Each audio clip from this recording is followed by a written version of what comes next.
안녕하십니까. 열린마당과 함께하는 금요일 아침입니다. 올해도 한 달이 채 남지 않았습니다. 네. 이맘때 뭐 신경 써야 될 것도 많고요. 챙기셔야 될 것도 많은데 그중 하나가 바로 세금 아니겠습니까? 네. 그래서 오늘 열린마당에서 이 세금과 관련된 알쏭달쏭 OX 퀴즈 준비했거든요. 네. 세금 종류 워낙 많은데 그중에서도 부동산 세금 관련된 문제로 준비를 했습니다. 네. 부동산세 하면은 가장 먼저 떠오르는 게 종합부동산세, 네. 그리고 취득세, 양도세 이렇게 좀 대표적인 것들 들 수가 있는데 저희들이 납세 의무가 있잖아요. 그 4대 그래서 의무죠. 예, 네. 고지서를 받게 되면 꼬박꼬박 잘 내기는 합니다. 하지만 그 자세한 내용을 혹시 아십니까라고 말씀을 드리면 글쎄요 이런 대답들이 훨씬 더 많이 나오죠. 맞습니다. 이 세금과 관련돼서 참 어려워하시는 분들도 많고요. 네. 뭔가 절세라는 것도 알아야만 가능하기 때문에 저희가 쉽고 재밌는 문제 준비했습니다. 네. 함께 하시면서 끝까지 좋은 정보 얻어가시기 바랍니다. 네, 먼저 패널 두 분과 함께하겠습니다. 안녕하십니까? 안녕하세요. 안녕하십니까? 자, 감독님 오늘은 세금과 관련된 내용입니다. 자신 있으신가요? 자신 없습니다. 아이고. 세금은 참 어려워요. 어렵죠. 네, 맞습니다. 어렵습니다. 근데 이제 고지서가 나오면 뭐 잘 고지했겠지 이렇게 하고 이제 내는 그런 편인데요. 어떤 사람들은 이것이 좀 뭐 잘못됐다 막 이렇게 생각이 들어서 꼼꼼하게 따지는 그런 친구들도 있더라고요. 근데 저 같은 경우에는 뭐 그렇게 따질 능력도 없고 그냥 뭐 나온 대로 그냥 내는 그런 편인데 오늘 그 세무 관련 얘기가 나온다니까 귀가 쏠깃하기는 해요, 사실. 그래서 궁금한 점이 있으면 오늘 좀 많이 배워갈까 하고 있습니다. 네. 저는 말씀처럼 저도 이 고지서 나온 그대로 얻는 기간 안 넘고 기간 넘으면 또 돈 붙잖아요. 아, 기간 그렇죠. 안 넘고 얼른 내는 편인데 부동산 세금은 땅 많고 좀 집 많은 사람들 이야기 아닌가? 저하고는 해당이 안 되는 것 같아서 오늘 몇 문제나 맞힐 수 있을지 저도 자신이 없네요. 네. 나중에라도 생길 수가 있잖아요. 그렇죠. 미리미리 알아두면 미리. 좋죠. 알겠습니다. 그렇죠. 공부를 해야 되겠네요. 네. 뭐 두 분도 마찬가지지만 이 세금, 부동산과 관련된 세금 하면은 참 어렵다라고 생각하시는 분들 많으실 겁니다. 그래서 네. 저희가 이런 시간 준비를 했고요. 조금 더 쉽게 이 내용을 설명해 주실 전문가 두 분도 모셨습니다. 네. 여러분 박수로 맞아 주십시오. 고맙습니다. 네. 시청자분들께 인사 좀 해주시겠습니까? 네. 안녕하세요. 저는 곽창호 세무사라고 합니다. 정말 최대한 쉽게 여러분 눈높이에 맞춰서 잘 설명드릴 수 있도록 최선을 다하겠습니다. 감사합니다. 네, 네. 감사합니다. 네, 안녕하세요. 양승범 세무사입니다. 오늘 이렇게 좋은 자리 함께 할 수 있어서 정말 영광입니다. 앞으로 잘해보겠습니다. 감사합니다. 네. 네, 감사합니다. 잘 해보는 건 저희가 잘해야 될 텐데. 문제는 저희가 맞추는데. 네, 예, 문제를 예. 저희가 잘 맞춰보도록 하겠습니다. 네. 자, 그 앞서 패널 두 분께서도 세금 하면은 이 단어 자체도 무척 어렵다 맞아요. 그렇게 말씀을 해주셨는데. 곽창우 세무사님께서 쉽게 말씀해 주시겠다 하셨잖아요. 오늘 저희가 문제 풀고 나면 좀 쉬워질까요? 네, 아무래도 네. 훨씬 쉬워질 거라고 저는 믿습니다. 저희가 저희에 대해서 너무 과대평가하는 네. 아닙니다. 저는 정말로 잘 하실 거라고 믿습니다. 예, 알겠습니다. 양승범 세무사님은 꼭 하고 싶은 말씀이 있으셨다고요?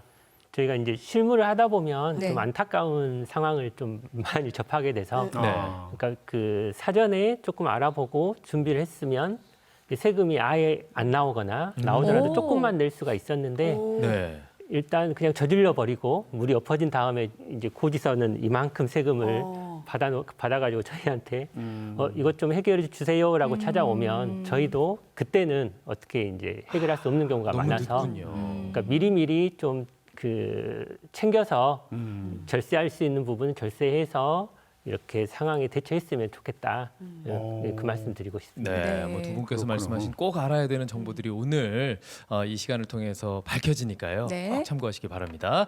자, 첫 번째 문제 만나보도록 하겠습니다. 어떤 네. 문제인지 곽창호 세무사님께서 준비하셨죠? 네, 광주광역시 소재 세 번째 주택의 취득세율은 8%이다. 아하. 자, 보유 네. 주택이 많아지면 그러니까 내가 갖고 있는 주택이 한 채일 때보다 두 채, 세 채일 때 점점 더 많아진다는 요 정도는 이제 알고 계실 텐데 네. 그 취득세율이 3주택일 때 광주 광역시 소재 세 번째 주택일 때 이 취득세율은 8%다라고 말씀을 해주셨어요. 네. 어디에 함정이 있는 걸까요? 일단은 뭐 1주택일 때 뭐 1에서 3% 이런 네. 얘기는 뭐 많이들 아시겠습니다만 네. 일단 3주택이 돼본 적이 없고요. 저도요. 그리고 일단은 광주광역시 소재인 것도 맞아요. 중요한 네, 포인트인 것 그렇죠. 같아요. 네네. 아 그리고 세 번째 주택 요것도 그렇고 취득세율이 8%, 8이라는 숫자도 요것도 애매하고요. 네. 문제 안에 함정이 많이 들어있는 것 네, 같은데요. 그러니까 이제 광주광역시 소재여야 하고요. 네. 세 번째여야 하고요. 음. 8%이다라고 생각하셨을 때 그래 네. 8%가 맞다라고 생각하시면 5를 들어주시고요. 예. 뭔지 모르겠지만 8%는 아닌 것 같다라고 문제가 생각하시면 잘못된 것 같다. 네, 그러면 X 들어주시면 네, 됩니다. 일단은 부담 없이 좀 들어주시면 되겠습니다. 첫 번째 문제부터 좀 어렵네요. 네, 그래도 잘 맞춰주실 거예요. 네. 믿습니다. 자, 한번 들어보겠습니다. 들어볼까요? 하나, 둘, 셋. 자, 어, OX가 갈렸고요. 의견이 좀 반반 정도 갈렸네요. 그리고 김성환 감독님과 지정남 씨도 갈렸습니다. 네. 아니 김성환 감독님께서 5를 드셨을 때는 지금 현재 혹시 3주택이십니까? 아니요, 1주택입니다. 어떻게 정확하게 맞을 거라고 생각하고 드신 거예요? 솔직하게 말씀을 드리면 제가 1주택은 사봤는데 1주택 때도 네. 취득세율이 얼마인지는 제가 머릿속에 입력해 본 적이 없었어요. 근데 취득세율을 내가 얼마를 내는지는 한 번도 제가 관심을 가져본 적이 없었어요. 그러면 5를 드신 드신 이유가 이유는 뭐예요? 그러니까 세 채니까 네. 8%는 아마 맞을 것 같다. 대강 그쯤일 것이다. 그 정도. 내가 어떻게 이걸 정확하게 알겠어요. 그럴게요. 예. 저도 이 근데 맞을 거예요. 왜냐면 제가 직감이 아주 진짜 이 근자감을 어쩌지? 저도 그거는 없어요. 일단 아까 3% 1주택이 3% 정도 1주택이 된다. 3%예요? 3% 정도 된다 그랬으니까 네. 9%는 돼야죠. 9%. 세 채는 세 1%. 배니까. 예, 세 채는 1% 깎아줘요. 예? 도대체 이게 예. 그러면 지정남 씨는 8%보다 높을 것이다. 높을 것이다. 라고 높을 생각하십니까? 것이다. 아. 1주택이 1에서 3%니까 세 채나 가졌으니까 세 채나 가졌으면 더 많이 8% 내야죠. 부족하다. 그렇죠. 더 내야 된다. 조금 더 내야죠. 네. 주장은 늘 약간의 설득력 근데 문제가 있습니다. 네, 제가 네, 볼 네. 때 아무리 세 채를 산다 하더라도 네. 8%보다 더 높게 10%, 15% 이거 어떻게 세금을 내고 어떻게 살아요? 그건 전 아니라고 봐요. 주택이 이제 세 채나 되니까 여유가 있는 거 아닙니까? 그럼 공정하게 한 채 있는 사람과 공정하게 이렇게 비율을 대비를 해야죠. 한 채와 세 이야기입니다, 우리 채는 지금. 비례적으로 그 정도 돼야 할 것이다. 네. 알겠습니다. 근데 두 분의 말씀을 들어봤을 때 근거는 없어요. 두 분. 이거 없어요. 없습니다. 네, 그래서 이분들이 계시는 거죠. 네. 자, 정확한 정답을 저희가 좀 들어보도록 하겠습니다. 네. 정답은요? 정답은 5입니다. 8%입니다. 8%입니다. 왜요? 네. 여기에서 함정은 광주광역시에 소재하는 주택이라는 게 함정이 있습니다. 어. 만약에 서울이었으면 12%가 그런데 지금 광주이기 때문에 광주는 지금 조정지역에서 지금 해제됐습니다. 그렇죠. 9월 24일자 해제됐는데 그 조정지역인 주택이었다면 12%가 되고 세 번째 주택이 조정지역이 아니기 때문에 8% 세율을 적용받습니다. 그리고 광주의 소재 조정지역이 아니다 하더라도 네 채가 되면은 네. 그때부터 무조건 12%입니다. 12%. 조정지역. 다섯 채는요? 다섯 채도 12%입니다. 다섯 채도 그 이상 1채 되는 건 이상은 없습니다. 다 다 12%이고요. 12%입니다. 네. 그러면 한 채나 두 채 같은 경우에는 정확히 어떻게 됩니까? 한 채일 경우에는 조정 지역이든 비조정 지역이든 상관없이 무조건 1에서 3% 기본 세율을 적용받습니다. 네. 근데 두 번째 주택이 만약에 서울에 있는 조정 지역 대상 주택이라면 두 번째 주택은 8%. 8%. 근데 광주에 있는 비조정 지역이라면 두 번째 주택까지도 1에서 3% 기본 세율을 적용받습니다. 두 그러니까 번째까지도. 무조건 1주택, 2주택, 3주택이 아니라 네네. 그 지역이 어디냐에 따라서 네, 그리고 또 맞습니다. 조정 대상인지 비조정 대상인지도 굉장히 중요한 거군요. 네, 그렇습니다. 네, 이게 투기의 우려가 있기 때문에. 네. 네, 감독님. 자, 예를 들어 광주에 한 채 있어요. 네. 또 나주에 한 채 있어요. 네. 그러면 취득세는 어떻게 되는 거예요? 그 광주에 있고 나주에 있고 이거는 지금 현재는 가지고 있는 주택은 상관없이 이번에 사는 주택이 어디에 있느냐가 키포인트입니다. 아, 거기에 지역이 맞게끔. 아하. 이번에 사는 지역. 방금 예를 들어주신 그 질문은 김성환 감독님의 상태인 거죠 지금? 지금 이제 아니에요. 계획을 하고 광주에 네, 계신 하나, 거죠? 나주에 하나? 아니, 지금 1주택이에요. 근데 한 채를 이주택이라고 더 하셨어요. 이제 옛날에 2주택에다가 얼른 정리했습니다. 네. 그래요. 자, 그렇다면요. 제가 이제 뭐 구입을 했을 경우엔 그런데 상속을 받는 경우도 취득세나 네, 이것도 네, 네. 고려를 해야 되지 않습니까? 네, 맞습니다. 예. 상속의 경우에는 일단 제가 원해서 받는 게 아니잖아요. 그렇기 때문에 그 세율 자체가 낮습니다. 예를 들어서 제가 무주택인 경우에 부모님으로부터 집 한 채를 받는다면 0.8%만 내면 됩니다. 근데 내가 주택이 있다면 그러면 2.8% 기본 세율만 적용받습니다. 근데 이제 증여의 경우에는 이제 의도가 있는 거지 않습니까? 증여의 경우에는 기본 세율 자체가 3.5%입니다. 그리고 좀 그 다주택자이면서 그다음에 조정 지역에 있는 주택 그리고 그 주택이 3억 이상인 경우를 줄 때는 그때의 경우에만 12%또 세율을 적용받습니다. 12%. 그러니까 상속은 증여보다는 훨씬 취득세율이 낮은 것입니다. 뭐 상속, 증여 이 작은 차이에서도 네. 뭐 세율이 달라지기 때문에 네. 이런 부분들도 좀 챙기셔야 될 것 같습니다. 감독님께서는 지금 두 아드님 네. 두고 계셔서 또 이와 관련된 내용이 궁금한 게 그러니까요. 많으실 것 같은데요. 이게 이제 그 저랑 같이 살고 있는 아들이 주민등록을 다른 쪽에 지금 두고 있어요. 살긴 여기서 살고. 그런데 이제 이런 경우에도 그 이주택으로 간주가 되는 건가요? 네, 일단 그 살기는 내하고 같이 사는데. 네네. 취득세하고 양도소득세가 좀 다릅니다. 그러니까 취득세는 이 취득세하고 양도소득세 모두 다 주택수를 판정할 때는 1세대를 기준으로 합니다. 세대를? 그러니까 같은 세대를 구성하고 있는 사람이 두 개를 가지고 있으면 지금 방금 말씀하신 감독님의 경우에는 1세대 양도소득세에서는 1세대 2주택. 그렇죠, 그렇죠. 실제로 거주하니까. 하지만 취득세는 실지 거주 여부를 따지지 않습니다. 아. 주민등록상만 다르게 돼 있으면 각각 1세대 1주택으로 보는 겁니다. 근데 여기서 착각하시면 안 되는 게 예. 아드님이 장성하시고 소득 있으신 거 맞죠?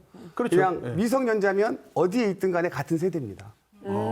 미성년자는 세대를 구성할 수가 없기 때문에 그건 좀 참고해 주시기 바랍니다. 그렇구나. 자, 저희가 놓치기 쉬운 부분입니다. 네. 이런 부분들도 꼼꼼하게 챙겨주시니까요. 문제와 함께 이 부분 챙기시면 좋겠습니다. 네. 자, 다음은 양승범 세무사님께서 준비한 문제 만나보도록 하겠습니다. 자, 문제 주실까요? 아파트 분양권은 취득세 과세 대상이다. 네, 아파트 분양권은 취득세 과세 대상이다. 취득세와 관련된 문제입니다. 네. 아파트 분양권이 취득세를 내야 하는 대상인가 아닌가를 묻는 질문인데요. 분양권이 1주택에 그러면 포함이 되는지 안 되는지 이게 네. 중요한 거죠. 그렇죠. 이제 분양을 받아보신 분들은 아시겠습니다만 네. 상식적인 수준에서 좀 살펴보면 네. 답이 나오지 않을까. 네. 근데 이렇게만 생각하면 또 어려울 수 있죠. 네, 그렇습니다. 내가 아는 게 과연 상식일까? 네. 잘못 이것도 알고 헷갈리거든요. 잘못 알고 있었던 건 아닐까라는 그렇습니다. 생각도 하실 겁니다. 자, 아파트 분양권입니다. 네. 분양권은 취득세 대상이다. 취득세 과세 대상이다라고 생각하시면 맞다라고 생각하시면 O, 아닌 것 같다라고 생각하시면 X 들어주시면 됩니다. 네, 자 들어보겠습니다. 하나, 둘, 셋. 네, 나를 따라오셔야 돼 이번에. 지종남 네. 씨만 X 오, O를 드셨고요. 저만 세상 물정 빨리. 모릅니까? 빨리 저만 정말. 세상에 좀 남들이 X라고 할 때 지정남 씨는 O라고. 오라고 했습니다. 네. 이런 경우에는 지정남 씨 혼자만 맞고 다 틀리실 수도 있는 거고요. 그렇죠, 아니, 네. 내가 설득을 시켜서 네. 이렇게 X로 좀 만들어 볼까 합니다. 어떻게 그럼 설득시키실 일단 건데요? 예, 감독님께서 왜냐하면, 설득을. 제가 생각할 때는 네. 이것은 제가 정확하게 알아요. 네. 이게 내가 이따 설명을 해드릴게요. 이거 결과를 보고 나서 설명해 드릴 테니까. 아니. 야, 이거 설명해 드릴게. 바꾸세요. 왜 그러냐면은 분양권은 아직까지 내가 다 취득을 한 게 아니거든요. 그냥 분양권은 내가 우선권만 가지고 있는 것이지 취득으로 해서 내가 등록을 해서 다 내 앞으로 와야 취득세를 내는 거예요. 그렇잖아요. 빨리 바꾸세요. 근데 분양권을 받아가지고 네. 왜 뭐 좀 돈 얹어서 예 이렇게 팔기도 하고 그러잖아요. 예. 그러면은 이득을 취득했잖아요. 그럼 과세가 돼야지. 아니야. 아닙니까? 그것도 어차피 네. 내 모든 것을 내가 명의를 옮기지 않았기 때문에 취득세는 낼 의무가 없는 거예요. 저 동네방네 딱 둘려붙기 좋다고 소문나는 거 아닌가 저? 네, 어찌까 지정남 이렇게 씨께서 몰라서? 말씀하신 건 네. 분양권 자체도 일종의 이득- 이득이다라고 보신 네. 거죠. 네. 그렇기 때문에 취득세를 내야 된다. 과세 대상이다라고. 근데 과세 이제 이게 대상이다. 이제 가격은 네. 엄청 작을 수 있고 분양을 받지 않는다면 네. 그런 생각이 듭니다. 이번만 꼭 내 말을 들어주세요. 고집하고 싶네요. 자, 정답이 어떤 것인지 굉장히 드문 경우예요. 이렇게 한 분만 O를 드시고 네. 다른 분들 다 X를 드셨던 경우에는 드문 경우인데 무섭네, 정답이 무서워. 어떤 건지 알아보겠습니다. 네, 정답은요? 네, 제발. 정답은 네. 무섭다. X. X입니다. X였습니다. 과세 설명해 대상이 주실까요? 아니다. 이제 그 분양권도 지금 주택수에 포함이 되죠. 분양권도 주택수에는 포함이 되는데 네. 그러면은 주택수에 포함이 되니까 이제 주택은 대표적인 취득세 과세 대상이다 보니 네. 주택수에 포함이 되면은 분양권도 당연히 취득세를 내야 될 게 아닌가 이렇게 이제 생각이 들 수도 있는데요. 네. 이제 분양권은 그냥 주택을 취득할 수 있는 권리일 뿐이고 권리지. 이제 이게 그 아파트 분양권이 나중에 완공이 되는 시점에 그때 이제 취득세는 납세 의무가 생기게 됩니다. 그러니까 그렇다면- 네, 취득세는 그 이제 과세 대상을 열거하고 있는데 그중에 이제 분양권은 열거가 안 되어 있습니다.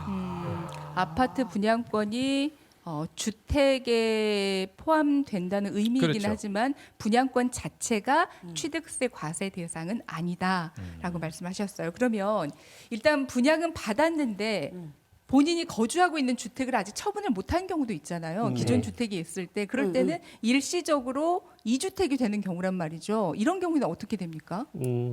이제 그 일시적 2주택인 경우는 이제 조정 대상 지역에 있는 두 번째 주택을 취득할 때 의미가 있는데요. 아까 말씀드렸다시피 원래 두 번째 주택은 기본 세율이지만 네. 조정 대상 지역에 있는 주택을 두 번째로 취득하게 되면 8% 세율이 적용되기 때문에 그러니까 조정 대상 지역에 있는 두 번째 주택을 취득한다고 했을 때 나는 이제 투기 목적이 아니에요. 그러니까 기존에 종전 주택이 있고 이번에 신규 주택을 사가지고 이쪽으로 이사를 간 후에 기존 주택을 이제 팔려고 생각을 하고 있는데 조정 대상 지역에 있다라는 이유로 여기다 이제 8% 세율을 적용해 버리면 너무 가혹하잖아요. 그래서 일시적 2주택자인 경우는 이제 기본 세율을 적용을 하는데 조정 대상 지역에 있을지라도 이게 종전 지역 그 종전 주택을 처분하는데 처분 기한이 있습니다. 그래서 이 종전 주택이 조정 대상 지역이면 신규 주택 취득일로부터 2년 이내에 그 처분을 해야 되고 종전 주택이 비조정 대상 지역에 있으면 3년 내에 그 처분을 하게 되면 신규 주택은 기본 세율 적용을 받을 수 있습니다. 네, 그러니까 광주같이 비조정 지역 같은 경우에는 후자에 말씀하셨던 3년 내에인 네, 그렇습니다. 거죠. 네. 3년이 넘어가게 되면은 어떻게 되나요? 8% 세율을 적용받게 됩니다. 그대로 네. 2주택 그렇게 경우를 이주택이요? 해당되는군요. 네. 혹시 지정남 씨는 취득세와 관련해서 궁금한 점이 또 따로 있으실까요? 혼자 유일하게 틀려가지고 정신이 안 마음 들어. 상하셨군요. 네, 굉장히 마음도 상하고 이제 동네방네 둘려먹기 딱 좋다고 소문났을까봐. 그러면 집이 가격이 아주 낮은 집 있잖아요. 뭐 진짜 말도 안 되게 낮은 집들이 여러 채 있으면 이거는 취득세는 어떻게 되는 거예요? 네. 취득세는 네. 일단 투기를 방지하기 위한 네. 목적이 가장 큽니다. 그렇기 때문에 그가 공시지가가 1억 이하인 주택은 네. 그 투기 목적이 없다고 보는 거죠. 1억 이하는? 1억 이하는. 그러니까 이게 나중에 양도소득세 계산할 때는 좀 다르지만 취득세 할 때는 뭐 100번째 주택이 살 때 이게 1억 이하다. 그러면 그냥 1%짜리 세율 적용받는 겁니다. 오, 1억 이하는? 1억 이하. 그럼 이런 경우는 어떻습니까? 주거용으로 이제 사용되고 있는 오피스텔을 샀어요. 네네. 혹시 주택에 대한 취득세율을 적용을 받습니까? 이것도? 이거는 양승 변호사님께서 네. 이제 이게 주택이냐 이제 주택이 아닌 일반 건물이냐에 따라서 취득세 세율이 다르잖아요. 아까 이제 주택은 1%에서 3% 혹은 8%, 12% 예. 이렇게 세율이 적용이 되고 일반 건물은 그냥 매매로 샀을 경우에는 4% 세율이 적용이 됩니다. 그래서 그럼 주거용 오피스텔을 샀을 경우에는 몇 프로 적용이 될지 이게 예. 주택으로 보는지 주택이 아닌 걸로 보는지 이게 중요한데요. 결론부터 말씀드리면 주거용 오피스텔은 무조건 그냥 4% 세율이 적용됩니다. 그러니까 그냥 그럼 업무 역시 시설로 4%. 보는 거죠. 그러니까 이게 주택이 되려면은 공부상 그 등기부등본이나 건축물 대장에 주택이라고 표시가 돼야 되는데 오피스텔은 거기에 그 업무 시설로 그 표시가 되기 때문에 주택에 대한 세율은 적용되지 않습니다. 근데 여기서 조금 주의할 점이 하나 있는데요. 네. 그 오피스텔 자체를 취득할 때는 4% 세율이 적용되지만 주택에 해당하지 않아서 네.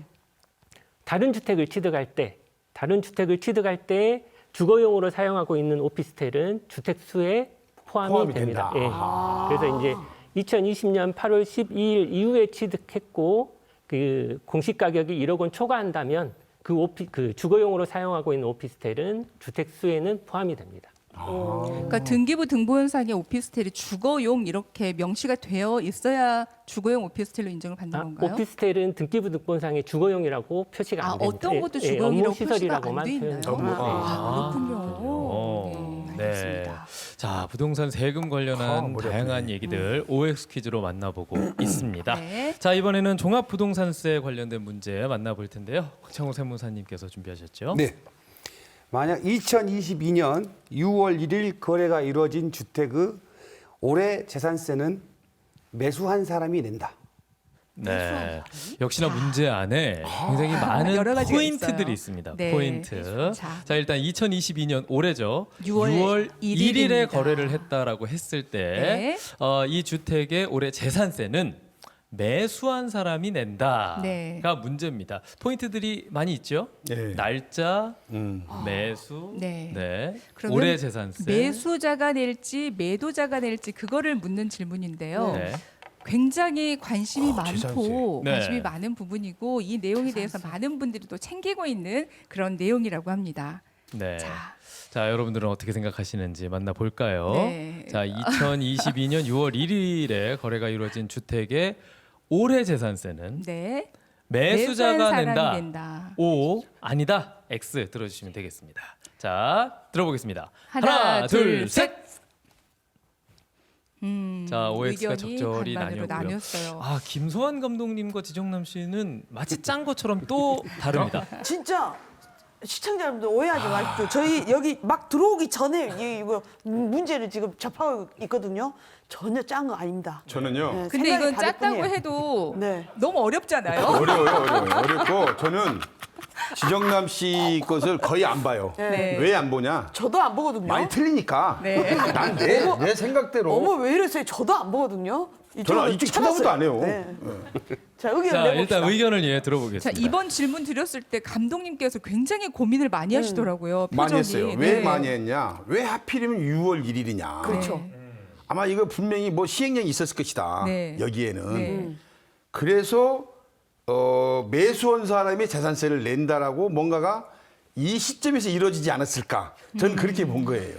아닌가요? 저는 상반기, 하반기 이렇게 나누잖아요. 네. 그러면 6월 30일까지가 상반기인 상반기. 거예요. 아. 그러니까 7월 1일 날 샀으면 안 내야 돼. 당연히 매수한 사람이. 근데 6월 1일 날 사가지고 2022년도예요. 아 그러니까요. 올해 네. 올해 재산세잖아요. 그러니까 6월 1일 날 사가지고 원래는 매수한 사람이 안 내야 되는데 상반기 전이어가지고 내게 된 거야. 억울한 바꿔도 경우인 돼요? 거야. 저 바꿔도 돼요? 너무 아, 잘하셨어요. 설득력이 있어요? 뭔가 아니, 설득 바꿀 생각이 되셨어요? 있어요. 아, 그래요? 잘하셨어요. 어느 부분에서 지금 설득이 되신 거예요? 지정남 씨가 설명 중에서? 지금 여기서 상반기, 하반기 6개월로 해서 아니 나 그냥 할래요. 아, 그럼 감독님은 상반기 하반기의 기준을 6월 1일로 보셨던 거군요. 아니 난 저는 그거 생각 안 하고 안 했어. 아, 안 그게 하셨는데. 뭔가가 시행령이 6월 1일로 아마 공표가 됐다. 난 그렇게 봤거든요. 새로운 뭐 듣도 보도 못한 시행령이 시행령이. 요즘 시행령 많이 나오잖아요. 저는 6월 30일까지다. 6월 30일까지다. 맞아요. 새로운 접근 방식입니다. 예, 그래요, 상반기, 그래요. 하반기 6월 네. 30일까지여야 한다. 어. 그러니까 그 전에는 매수한 사람이 하는 게 맞다라고 지정남 씨께서는 설명을 하셨습니다. 네. 정답 알아볼까요? 자, 정답은요? 정답은 O입니다. 오. 얼른 바꿔요. 그러면 설명도 맞습니까? 아니요, 설명은 아닙니까? 설명은 틀렸대요. 설명은 아닙니다.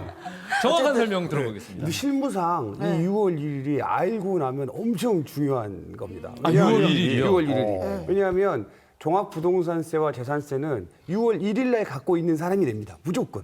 아 6월 1일 현재 갖고 있는 사람. 사람이. 예.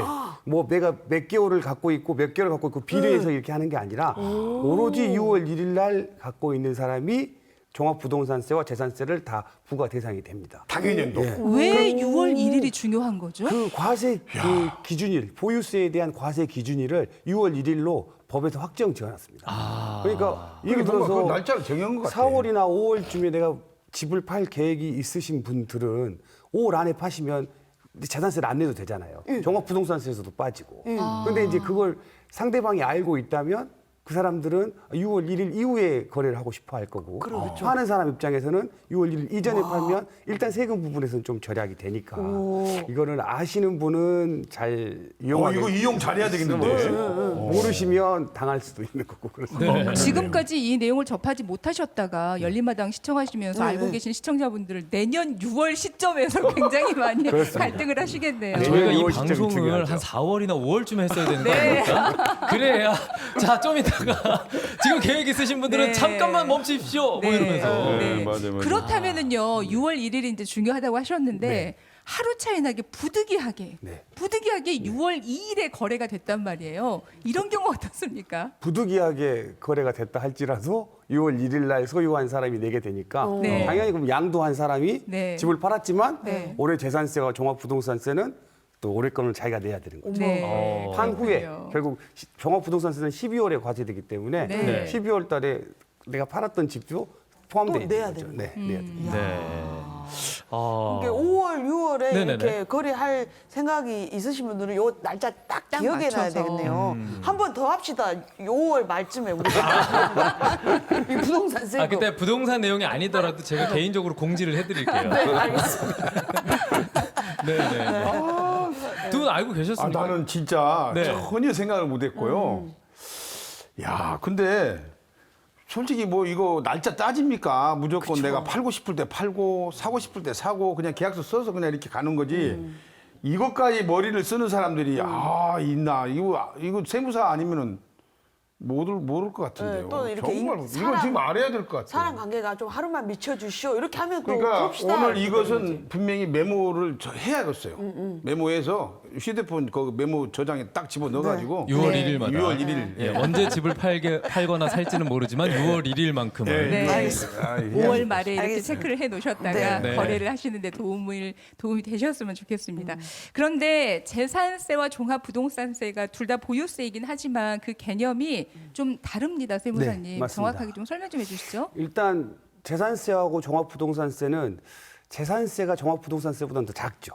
그렇다 보니까 여러 국민들한테 다가올 때는 별로 재산세에 대해서는 그냥 고지서 나온 대로 이렇게 내고. 그쵸. 근데 종합부동산세는 이제 금액이 안 내는 사람은 아예 없는데 네. 내는 사람들은 크게 내기 헉하죠. 때문에 좀 갑작스럽게 공시지가가 올라가서 네. 그 전에 안 냈다가 확 내는 경우가 많이 생기는 거죠. 그러니까 재산세는 대표적이고 그건 등기된 부동산 전체에 대해서 세금을 내는 건데 종합부동산세는 주택하고 토지에 대해서만 세금을 부과합니다.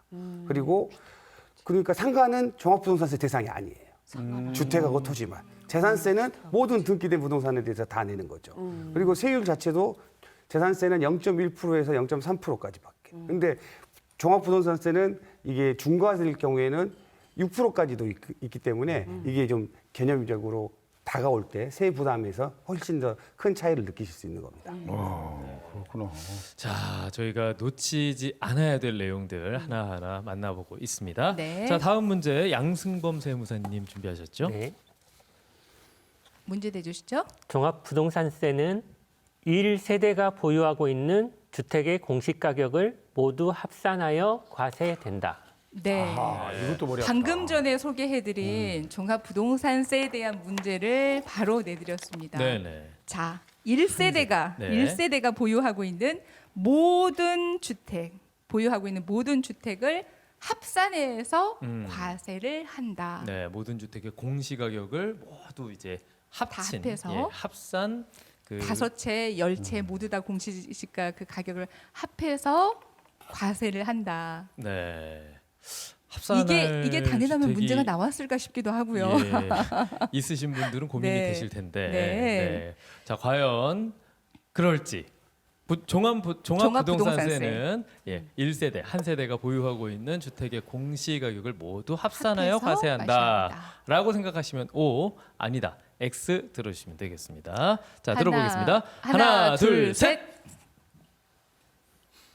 자, 문제가 이번에도 어려운 만큼 OX가 나뉘었고요. 나뉘었습니다. 어느 한 분도 자신 있게 드신 분이 없습니다. 네. 저는 자신 있게 들었습니다. 정말요? 자신 있어요. 예. 네.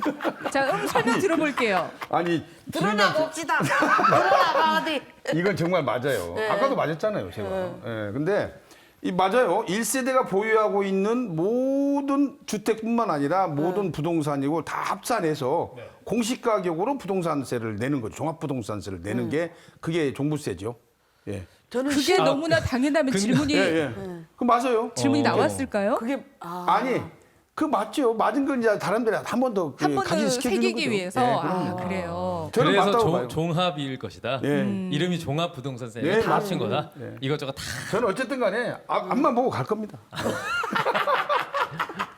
저는 지정량 진짜 씨. 이거 진짜 모르겠어요. 아, 진짜 나를 공시 따라오시라니까. 가격인지 아니면 실거래 가격도 있고 막 이러니까 이걸 또 어떻게 합산을 해야 된다냐 모르겠어서 X 쳤습니다. 아, 모르겠다는 의미로 X. 아. 무엇인가 다른 이유는 있겠지만 다른 이유가 있겠지만 있겠지만 그게 뭔지 나를 모르겠다. 따라와야 되는데 네. 모르겠으면서도 저쪽으로 가네. 소 뒷걸음 치다 쥐잡을 수 있은 게 좀만 기다려보시오. 일단. 알았어요. 근데 알았어. 그 모를 때 그냥 믿고 감독님을 따라가기에는 감독님 너무 그동안 많이 틀리셨거든요. 지금 제가요 쭉 이 알쏭달쏭 퀴즈를 해보니까 한 65% 정도를 제가 맞힌 것 같아요. 아, 정말요? 예. 아, 저희 지금 저희 제작진이 하나 가져가요. 아니라고 웅성웅성거리고 있는데요. 자료 있어요. 영상 확인 좀 부탁드립니다. 저 이렇게 60% 그냥 이상은 맞힌 맞는다. 것 같아요. 저도 많이 맞췄거든요. 저 60%가 어디에서 나온 결과인지는 모르겠습니다만. 지금 감독님의 말씀 모두를 종합해 보면요 근거보다는 직감입니다. 지금 60%도 직감에서 한 60% 정도를 맞힌 것 같아요. 맞습니다. 네. 자, 네. 직감에 따라서 이제 문제를 맞히셨는데 네. 정답인지 아닌지 정답 확인해 보겠습니다. 네, 정답은요? 정답은 X. X. 아, 감독님 직감 어떻게 됐습니까, 감독님? 아니 이게 뭔지 문제가 잘못된 거 아니에요? 아이고 참말로. 이거 말이 문제 안 돼. 어디에 함정이 있습니까? 여기에서 이제 키포인트는 1세대라는 표현인데요. 그러니까요. 1세대. 예, 네. 이제 아까 취득세 같은 경우에 그 주택 수를 판단할 때 세대 단위로 판단을 했잖아요. 네. 그 세대가 몇 채를 갖고 있는지. 네. 근데 이제 종합부동산세는 세대별이 아닌 개인별 과세다 보니까 개인이 보유하고 있는 주택의 공시가격을 모두 합산을 하는 겁니다. 이게 세대가 그게 아니라. 함정이 있었구나. 네. 그리고 이제 주택수 판단할 때도 세대가 가지고 있는 주택수를 가지고 판단하는 게 아니라 개인이 몇 채를 개인별. 가지고 있느냐. 네, 거기에 따라 달라지게 되는 거죠. 아, 세대 안에서도 세대가 세대 아니고. 구성원들의 네. 명의가 있을 거니까 그렇죠. 그 명의에 따라서 개인을 기준으로 종합을 하는 거군요. 네, 여기 문제의 함정은 감독님 1세대가 아니고요. 이렇게 되죠. 세대가 아니고 개인이었습니다. 맞아요. 제가 네. 그거가 거기서 제가 함정이 빠진 것 같아요. 네. 아, 근데 이 X로 세대가 아니죠. 바꾸셨네요? 바꿨어요. 진짜 겸손해질 필요가 있는 거예요. 아, 정답이 나온 다음에 바꾸셨네요. 모르면 모른다고 이렇게 하면 된다. 아니 알았는데 제가 순간 착각을 좀 한 거예요. 네. 그 정도도 이해를 해주셔야죠. 그렇습니다. 자, 올해 광주가요 조정 대상 지역에서 해제가 네. 됐다는 그 뉴스를 아마 보셨을 겁니다. 정확한 날짜가 9월 26일이었는데요. 해제가 되면서 그 종합 부동산세 절감 효과를 개인들이 바로 볼 수가 있나요? 좀 전에 그 박향호 세무사님하고 풀어봤던 문제가 있으실 거예요. 6월 1일. 네, 과세 예. 기준 그 종합부동산세 과세 기준일은 6월 1일이다. 네. 그러다 보니까 종부세는 다 6월 1일 기준이거든요. 네. 그래서 6월 1일을 기준으로 여기가 조정 대상 지역이었느냐 아니었느냐 거기에 따라 이제 달라지게 되거든요. 그러다 보니까 광주는 9월 26일 날 조정 대상 지역에서 해제됐기 때문에 네. 만약에 광주에 주택이 2채 있으신 분들은 이제 중과세율이 적용이 되시는 거죠. 9월 26일은 6월 1일 시점으로 봤을 때는 조정 대상 지역이었기 때문에 네. 이제 내년에는 조정 대상 지역으로 추가로 지정되지 않는다면 광주가 내년에는 이제 기본 세율만 적용을 받으실 수 있겠지만 아쉽게도 올해는 그대로 중과세율을 적용받을 수밖에 없습니다. 네. 근데 방금 문제에서 이제 세대가 아니라 세대 구성원의 명의를 중심으로 한다라고 말씀하셨는데 예를 들면은 한 주택을 부부가 공동 명의로 소유하고 있는 경우 있지 않습니까? 네. 이런 경우에는 종합부동산세의 어떤 혜택이나 이런 것들이 어떻게 되나요? 그러니까 그 개인이 가지고 있는 주택으로 판단을 한다고 했는데 그러면은 그러니까 종부세에서 말하는 1세대 1주택하고 양도세에서 말하는 1세대 1주택 개념이 다르다 보니까 그 부부가 세대원 중에 부부가 공동으로 1주택만 소유하고 있을 경우에는 엄밀히 따지면 종부세에서는 1세대 1주택자는 아니거든요. 1세대 1주택자는 아닌데 그래도 부부가 1주택만 가지고 있는데 1세대 1주택자에 비해서 불이익을 주는 거는 너무 심하다 싶어서 이제 그런 분들 같은 경우는 개인별로 과세하는 것을 선택해서 그 세금을 내든지 아니면 1주택자로 봐가지고 그 세율 계산해서 세금을 내든지 그러니까 최소한 1세대 1주택자의 혜택은 그대로 받을 수는 있는 거죠. 그러면 네. 그 별장 네. 이런 거 있지 않습니까? 그냥 별장. 별장 오피스텔 별장. 우와. 질문만 나왔을 뿐인데. 그래갖고요. 저 별장 없어요. 근데 혹시 별장을 가지고 있는 사람도 종합부동산세의 과세 대상이 되는 것이고. 네, 그걸 또. 네. 그러니까 별장 같은 경우는 이제 저희가 봤을 때는 이제 사치성 재산에 포함이 되거든요. 그러다 보니까 그 1차적으로 재산세가 중과됩니다. 4%로 중과되고 있기 때문에 그러니까 보통 주택은 뭐 0.1%에서 0.4%인데 재산세가 별장에 대해서는 4%라는 높은 세율을 적용받고 있어서 종부세 과세 대상에서는 제외하고 있습니다. 그러니까 그냥 그 중과세 대상이기 때문에 거기서 빼준다. 네, 이렇게 이미 높은 세율을 이미 받고 있다라고 있기 보는 때문에. 거죠. 네.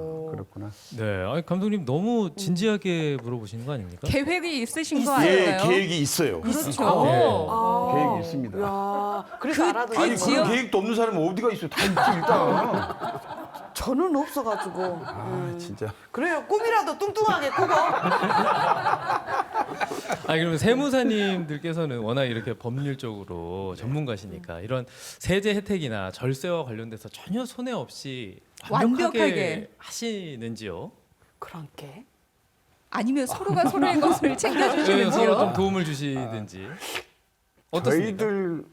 저희들은 잘 못 챙겨요. 저희들도 사실은. 왜요? 스님이 자기 머리 못 깎는다 하잖아요. 그러다 보니까 의뢰를 받고 이렇게 계산해서 연구하고 하는 거는 이렇게 되는데 간단하게 저희들 거는 그냥 저희도 아무 생각 없이 이렇게 팔기도 하고 사기도 하고 막 이렇게 하니까 왜 그러세요?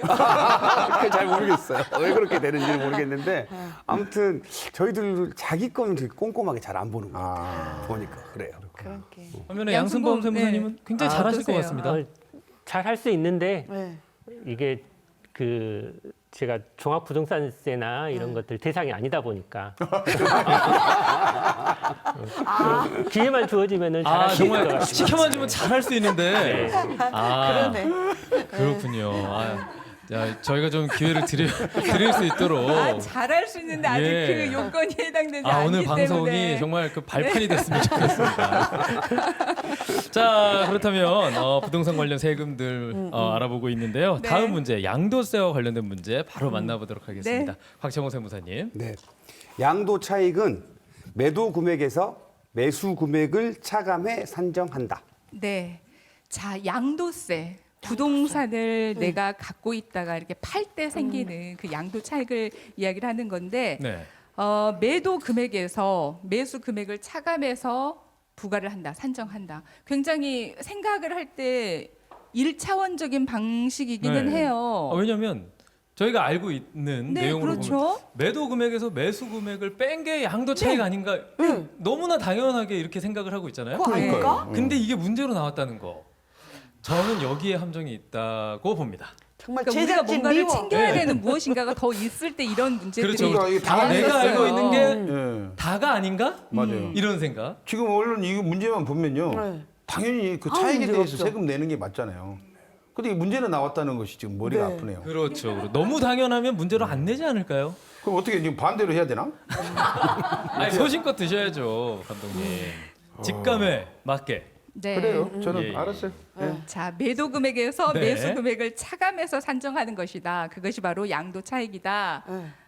한번 들어볼까요? 네. 고민 다 하셨나요? 네, 자, 네. 너무나 당연한 저 말이 맞다. O 아니다. 무언가 있을 것이다. 네. 우리가 모르는 무언가가 더 있어서 저 문제는 틀렸다라고 생각하시면 X를 들어주시면 되겠습니다. 자, 가볼까요? 들어볼게요. 하나, 둘, 셋. 맞다. 오, X 드실 것처럼 말씀하시는데 우리 자, 그리고 두 드셨어요. 분이 오늘 처음으로 네. 의견이 어, 맞았습니다. 오랜만이네요. 맞았어요. 네. 네. 너무 기본적인 거여서 여기 뭐 다른 고민을 좀 했어요. 네, 네. 왜 그러냐면 너무 당연한 얘기인데 네. 이 문제로 나왔는데 근데 별다른 저기가 없어요 지금. 이 근데 뭐 함정이 없어. 다른 비용이 더 들어간가? 어쩔까요? 아니, 두 분 지금 상의하시는 상의하시는 거예요? 처음 일이네. 나한테 상의하는 거 처음 일이에요. 다그분께 상의 같아요. 이번 문제가 어렵긴 어렵나 봅니다. 두 아니, 분이 왜 상의를 그러냐면요. 하시는 거 보니까. 너무나 당연한 너무 얘기인데 그 위에 지금 어디서 함정이 들어갈 만한 곳이 없잖아요. 또 네. 문제가. 그래서 저는 그냥 오로 들었습니다. 그리고 네. 들어보려고 한번 내가 틀렸어도 어떻게 된 것인가 네, 한번 네. 한번 배워보려고. 들어봅시다. 그 양도세라는 것이 우리가 계산하지 않고 그냥 부과되면 나왔구나 하고 내는 이런 네. 방식이었기 때문에 그렇죠, 그렇죠. 그걸 아마 계산을 안 하신 분들도 시청자분들은 굉장히 많으실 겁니다. 맞아요. 그럴 수도 자, 있겠네요. 정답이 무엇인지 알아보겠습니다. 정답은요? 정답은 X입니다. X입니다.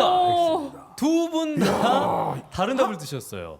그대로 차감한 게 아니군요. 이거 너무 당연한 것 아니, 같은 얘기였는데. 정답은 지정남 선생님께서 말씀해 주셨어요. 정말요? 다른 비용이 뭔가 또 비용. 다른 비용이 비용이 더 있다. 들어가요. 뭘 것 같으세요, 지정남 씨? 그러면 뭘 것 같으세요? 더 들어가는 거. 비용 이게 건물이 오래됐으면 그 좀 마못 감가상각? 감가상각비나 어. 또 여기 뭐 무엇이 파손이 되면 이런 가격이나 이런 비용들 저기 이거 제가 이거 들었는데 부동산 이거네요. 복비.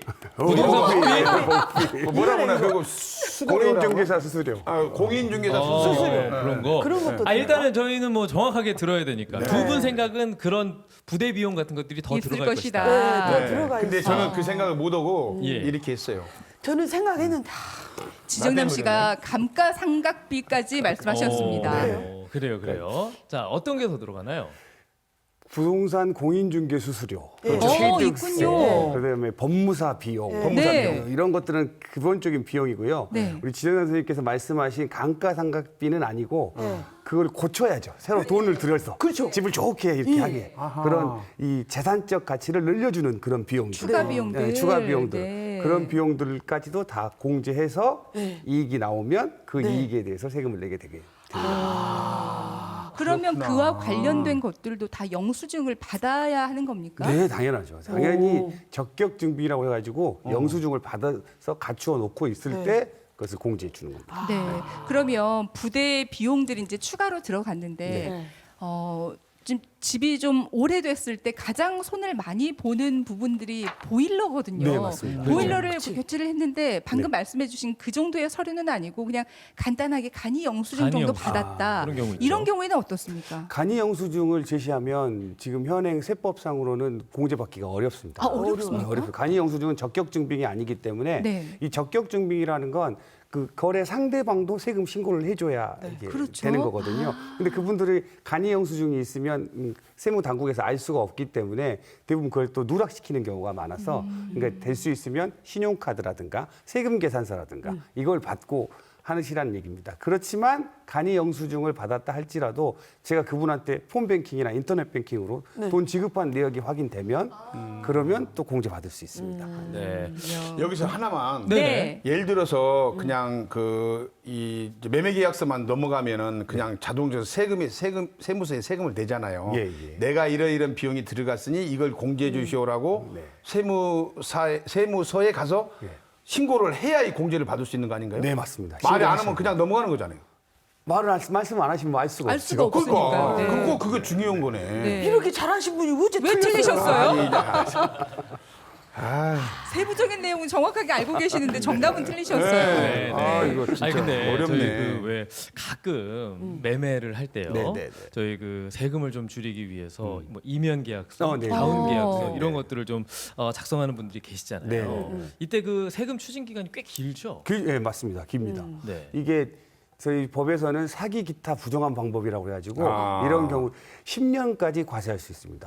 대부분 정상적인 건 5년이 지나면 과세할 수 없거든요. 근데 이건 10년까지 과세가 되고 그리고 내가 지금 양도소득세를 차감하기 위해서 이 절세를 위해서 이면 계약서를 작성했는데 근데 나중에 이제 저한테 사신 분이 팔 때는 맞아요. 그분은 세금을 또 그만큼 더 내야 되잖아요. 맞아요. 그럼 본전 생각이 나가지고 당연히 그 이면 계약서를 제시 안 하고 실지 계약서를 제시해서 공제를 받게 되면 그러면 그 전에 냈던 양도소득세 다 다시 추징당하게 되고 그것만 추징당하면 좋은데 일단 사기 기타 부정한 방법이었으니까 40% 가산세 가산세. 추가되고 그리고 이제 납부 불성실 가산세가 하루에 뭐 2.2%씩인데 근데 그럼 이걸 1년으로 환산해 보면 8% 정도 된단 말이에요. 그럼 10년까지 최장이었으니까 80%가 더 내는 거잖아요. 세금 1억인데 1억 2천만 원을 더 내야 되는 거죠. 그래서 2억 2천이 추가되기 때문에. 아우, 머리 아파. 아유, 그건 진짜 절대 권하고 싶지 않아요. 그럼 저희가 흔히 뭐 이면 계약서, 다운 계약서 할 때 둘 다 맞는 표현입니까? 네, 정확한 맞는 표현입니다. 이면 계약서, 다운 표현 계약서. 자체는. 네. 표현이 없어야겠군요. 그렇죠. 그런 표현이 나타나는 상황이 발생하지 않아야 되잖아요. 네, 그건 절대 피해야죠. 네. 그것은. 네. 네. 그러니까 네, 네. 사실은 이게 매도인, 매수인이 나중에 보면은 결과적으로 들통나게 돼 있거든요. 그래서 뭐든지 깔끔하고 투명한 것이 제일로 우선이고 그리고 그럼 다운 계약서 쓰고 내가 팔 때 생각하면 머리를 얼마나 아프겠어요. 그 생각하면 그냥 투명한 경력이 훨씬 낫죠. 이게 꼭 있잖아요. 아, 서로 좋은 것이 좋은 거니까. 뭘 좋아? 그렇죠. 이렇게 단호하게. 단호하게 잘라야죠. 네. 알았습니다. 그렇게 서로가 다운 깜짝이야. 계약서, 이중 계약서, 이면 계약서라는 이야기를 하지 않는 거래가 그렇죠, 가장 그렇죠. 정상적인 방법입니다. 네. 자, 계속해서 문제 드리겠습니다. 양승범 세무사님 준비하셨죠? 네. 2년 이상 보유는 1세대 1주택 비과세 요건에 해당한다. 네. 2년 이상 보유는 1세대 1주택 비과세 요건에 해당한다. 네. 뭐 주거 생활 안정을 위해서 1세대가 1주택을 보유한 경우에 네. 비과세라든지 이런 혜택들을 주고 있는데 뭐 무조건 주는 게 아니라 뭐 일정 요건을 충족해야 된다. 이런 네. 내용들은 아실 겁니다. 네. 그중에 2년 이상 보유.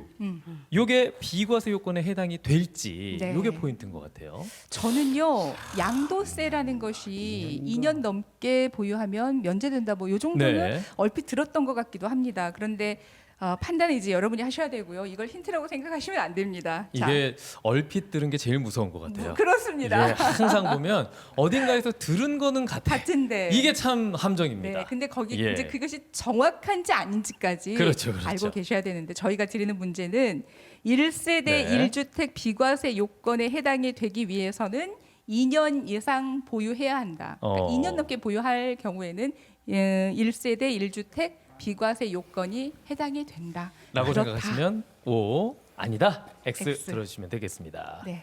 자, 만나보겠습니다. 하나, 둘, 셋. 네, 오, 역시 두 두 분 분만 갈리셨어요. X 들어주셨습니다. O, X 갈렸습니다. 네. 감독님 이야기 한번 들어보겠습니다. 이건 제가 직접 겪었던 거예요. 아, 직접 왜냐면 겪으셨으면 완벽하게 예, 맞추시겠군요. 완벽합니다. 아, 완벽해요. 믿으셔도 네. 됩니다. 아니, 저도 이상하게 눈치를 보는데 이분 완벽한 거예요. 지난번에 네. 여기 살다가 저쪽으로 갔어요. 네. 근데 가서 하나를 빨리 2년 안에 팔면 네. 1주택으로 되는 거예요. 그래서 제가 그때 그걸 꼭 이 문제가 그때 그 문제가 나오네요. 이건 제가 100% 맞는 거예요. 네. 그래서요. 그래서 네. 저는 요건이 해당이 된다. 그래서 이거 좀 비과세가 된다. 이렇게 저는 그 말을 혹시 누구한테 들으셨습니까? 그러니까 들은 건 같은데 누구한테 들었는지. 아니 누구한테 들은 건 잘 기억이 안 나는데요. 제가 분명히 네네. 여기서 있다가 저쪽으로 넘어가서 샀어요. 네네. 2년 안에 팔면 1주택이 된다더라고요. 그 누가 2년 안에. 우리 집사람이 그랬나? 아내분 네, 네. 등장하셨고요. 예, 네, 예. 아내분 그건 등장하셨고 제가 씨. 기억하는 것 같아요. 예, 저는 알겠습니다. 아니다라고 방금 들었습니다. 뒤에 우리 아니다 그랬어요? 방정희 선생님이 3년 이상일 걸 3년 아니에요. 하셔가지고 네. X 들었는데 근데- 정작 본인은 O를 들었어요. 그러니까요. 아 제가 그 말씀 드리려고 그랬어요. 이 배신감. 지금 한 화면에 잡히고 있는데 힌트를 주신 분은 오를 드셨어요. 어쩜 그러실 수 있습니까?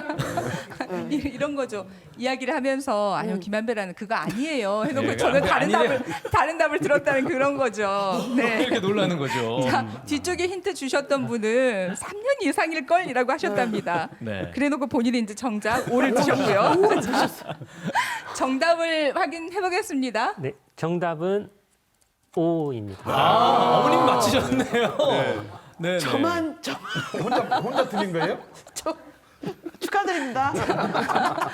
2년 이상이 맞나요? 네, 이제 그 많이 들어보셨을 거예요. 그 양도세에서 엄청 큰 혜택이죠. 1세대 1주택 비과세. 네. 이제 1세대 1주택 비과세를 적용받으려면 이제 요건이 몇 가지가 있는데요. 첫 번째 거주자일 것. 두 번째 1세대가 1주택을 소유할 것. 세 번째 2년 이상 보유할 것.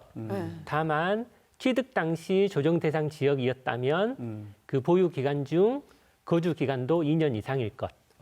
네 번째 고가 주택이 아닐 것. 여기서 이제 고가 주택이라고 하면 그 실거래가 12억을 말하거든요. 그래서 고가 주택이 아닐 것. 다섯 번째 이제 주택 부수 토지는 그 건물 정착 면적의 5배 혹은 10배 이내일 것. 이제 이런 요건들을 갖추면 이제 비과세 혜택을 볼 수가 있습니다.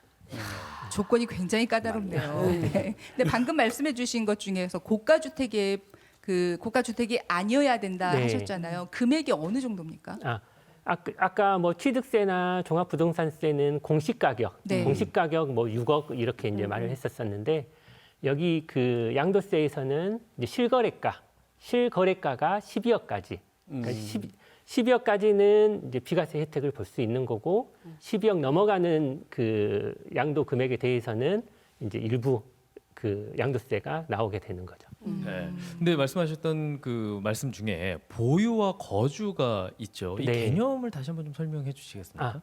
보유는 그냥 내가 가지고만 있으면 되는 거예요. 네. 내가 광주에 살고 있는데 소유 주택은 서울에 있어요. 그런 경우에 이제 보유는 내 명의로만 되어 있는 게 보유고 이제 거주는 이제 그 주택에 직접 살아야 되는 거죠.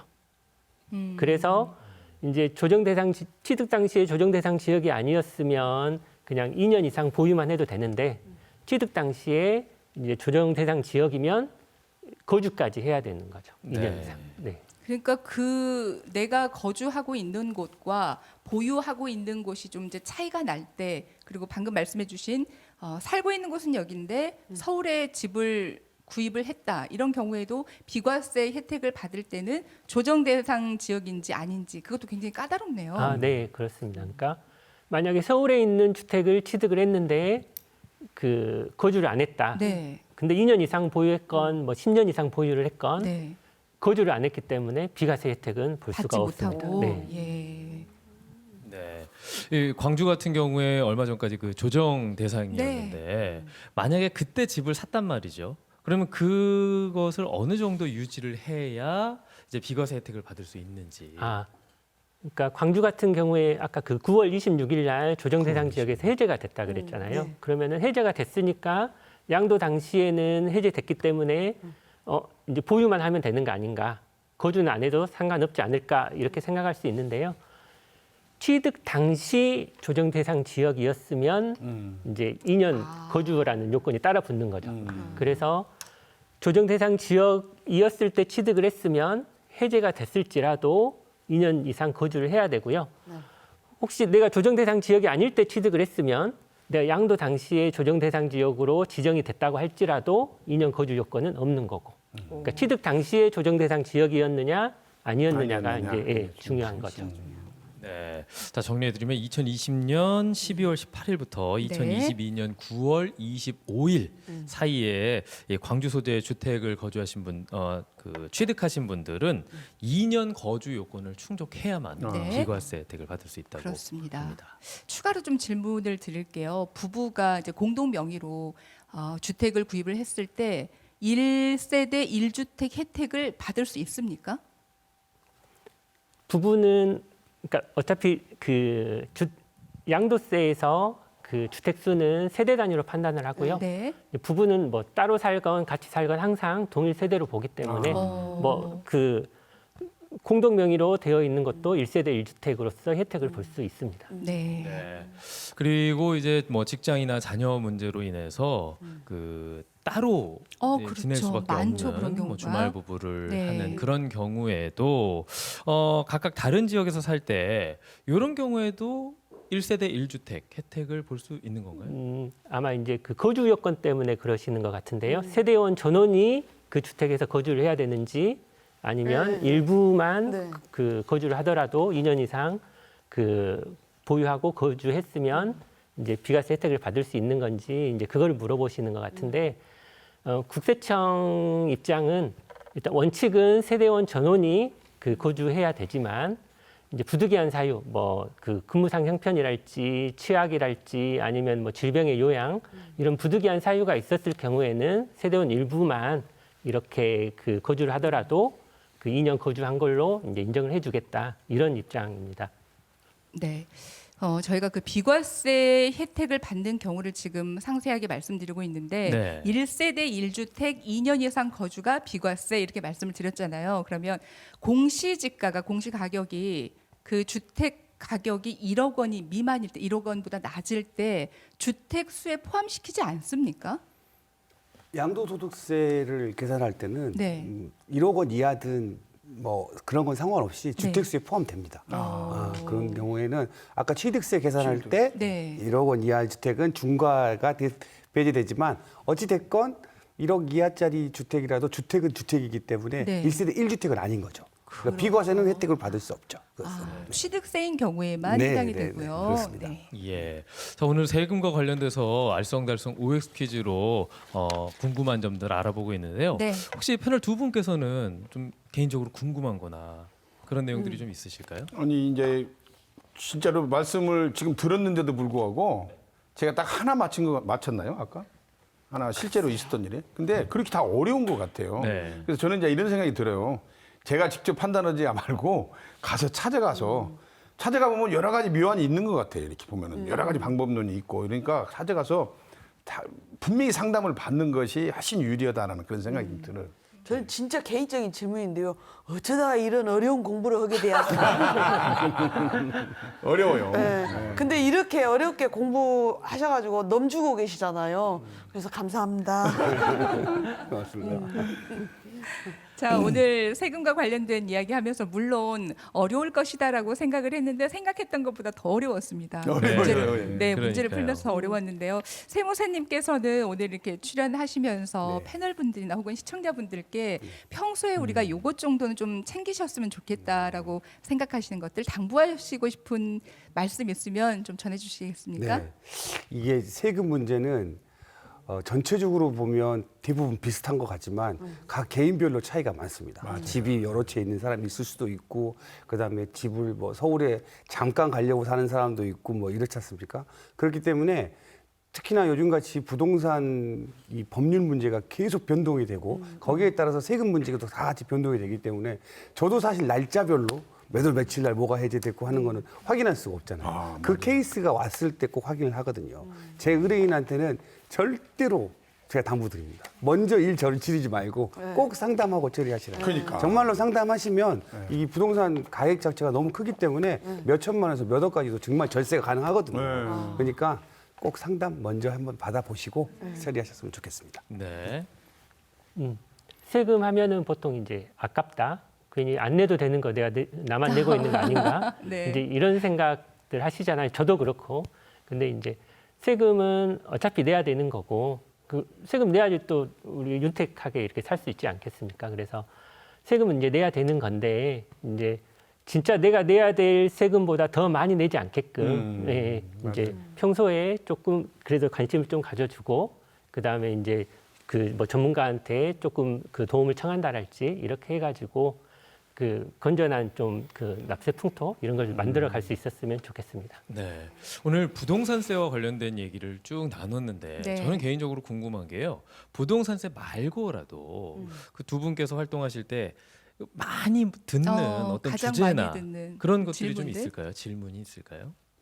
네. 가장 궁금해하시는 것들. 가장 많이 궁금하는 건 정말 다 부동산세를 다 많이 물어보세요. 왜냐하면 네네. 사업하시는 분들은 이제 당연히 법인세나 종합소득세 관련 금감독님도 지금 뭐 사업하시니까 저도 궁금하시죠. 종합소득세를 합니다. 근데 또 그런 거는 대부분 그런 분들이 그 세무사를 통해서 처리를 하시고 있기 때문에 특별히 뭐 다른 세무사한테 뭘 물어보거나 하지 않으시거든요. 정말로 지금 모든 사람들이 물어보는 게 상속, 증여, 이 부동산, 이 양도소득세 이런 것. 그다음에 특히나 저희 나라 같은 경우에는 부동산은 불패잖아요. 계속 올라가고 있고 그렇기 때문에 정말 이 부동산세에 대해서는 조금씩은 좀 이렇게 좀 관심을 가지고 이렇게 하시는 거. 대부분 보면 정말 다 이런 문제로 많이 상담받습니다. 저희 같은 경우. 양 세무사님은 네. 네, 보통 이제 사업소득, 뭐 근로소득, 이제 뭐 이런 것들은 그래도 다들 잘 아시더라고요. 잘 아시는데 이제 저한테 이제 문의하신 분들은 그 곽창훈 세무사님처럼 똑같이 뭐 양도, 증여, 상속 이쪽 분야를 조금 많이 문의를 해주고 있고요. 그다음에 이제 부동산이 아니더라도 이제 뭐 그 법인 운영하시는 분들은 이제 비상장 주식 평가랄지, 그러니까 주식에 대해서도 조금 관심을 가지시고 있는 분들도 있고, 그래서 이제 그 다들 세금에 조금 어려움이 있거나 하시면 그 본인도 공부를 해보고 그 다음에 저희 같은 뭐 그 전문가들도 한번 찾아와서 상담도 받아보고 그렇게 하셨으면 좋겠습니다. 네. 네. 그 시기에 따라서 좀 달라질 줄 알았는데 과거에서부터 현재까지 보면은 그래도 양도, 상속, 증여가 가장 큰 관심사이긴 네. 하네요. 네. 오늘 세금과 관련된 다양한 질문들 드려봤습니다. 두 세무사님께서는 오늘 이 시간 어떠셨는지 저희들을 생각보다 많이 모르죠. 저희들 성적이 좀 어떻습니까? 아니 근데 당연히 모르셔야 저희 같은 사람도 이렇게 열심히 해서 하니까 충분히 이렇게 하고 이게 너무 간단하고 다 아시면 사실 저희는 필요 없잖아요. 그냥 네. 하시면 되는 거니까 저는 정말 다행이라고 생각합니다. 네. 양 세무사님 어떠셨어요? 근데 모르셨다고 하는데 그렇게 질문하시는 것들이 이렇게 예리한 질문들 이런 것들이 많아가지고 좀 속을 좀 당황도 했거든요. 많이 알고 계시는 것 같고요. 그리고 오늘 이렇게 유익한 시간 가질 수 있어서 정말 좋았습니다. 네. 오늘 뭐 세금과 관련돼서 특히 부동산세와 관련돼서 다양한 질문들 OX 퀴즈로 만나봤는데요. 네. 어렵다 생각하지 마시고 조금 더 관심 갖고 또 정말 안 되는 부분은 우리 전문가 분들께 의견을 여쭈어서 더 큰 손해 없을 수 있도록 네. 준비하셔야 될 것 같습니다. 도움 말씀 주신 두 분 오늘 고맙습니다. 고맙습니다. 감사합니다. 패널 네. 두 분도 감사합니다. 네.